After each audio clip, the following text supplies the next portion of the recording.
ਬਹੁਤ ਸਾਰੇ ਵੀਰ ਭਰਾਵਾਂ ਦੇ ਨਾਲ ਜਦੋਂ ਪੰਜਾਬੀ ਜ਼ਬਾਨ ਦੇ ਮੁੱਦੇ ਤੇ ਗੱਲਬਾਤ ਸਾਂਝੀ ਕਰਦੇ ਆ ਤਾਂ ਅੱਗੋਂ ਕਹਿੰਦੇ ਨੇ ਕਿ ਅਸੀਂ ਸਭ ਤੋਂ ਪਹਿਲੇ ਮੁਸਲਮਾਨ ਆ, ਉਸ ਤੋਂ ਬਾਅਦ ਪਾਕਿਸਤਾਨੀਆਂ ਤੇ ਸਾਡੀ ਜ਼ਬਾਨ ਉਰਦੂ ਆ। ਉਹਨਾਂ ਵੀਰਾਂ ਵਾਸਤੇ ਕੁਰਾਨ ਪਾਕ ਦੀਆਂ ਦੋ ਆਇਤਾਂ ਪੇਸ਼ ਕਰਦਾ। ਅੱਲਾਹ ਪਾਕ ਦਾ ਫਰਮਾਨ ਹੈ, ਰੱਬ ਸੋਹਣਾ ਫਰਮਾਉਂਦਾ ਕਿ ਅਸੀਂ ਹਰ ਰਸੂਲ ਨੂੰ ਉਹਦੀ ਕੌਮ ਦੀ ਜ਼ਬਾਨ ਦੇ ਨਾਲ ਘੱਲਿਆ ਤਾਂ ਜੀ ਉਹ ਖੋਲ ਕੇ ਦੱਸ ਦੇਵੇ ਤੇ ਅੱਲਾਹ ਪਾਕ ਜਿਹਨੂੰ ਚਾਹਵੇ ਗੁੰਮਰਾਹ ਕਰੇ, ਜਿਹਨੂੰ ਚਾਹਵੇ ਹਦਾਇਤ ਦੇਵੇ ਤੇ ਉਹ ਡਾਢਾ ਹਿਕਮਤ ਵਾਲਾ।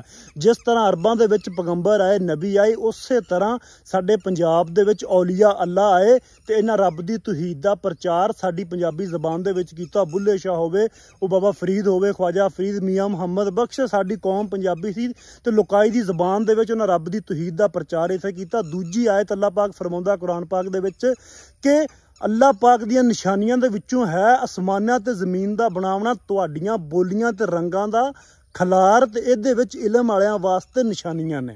तुहाडीआं बोलियां अल्लाह पाक फरमाउंदा कि मैं कबीले तुहाडी पहचान वास्ते बनाए ने, बोलियां तुहाडी पहचान वास्ते बनाईयां ने। नबी पाक भी फरमाउंदे ने कि मेरी उम्मत दा सब तो चंगा मुअल्लिम वो है जिहड़ा अपनी राया नूं, अपनी कौम नूं ओहदी मां बोली दे विच तलीम देवे। नबी पाक ने मदीने दे विच अरबी ज़बान दे विच तलीम दित्ती।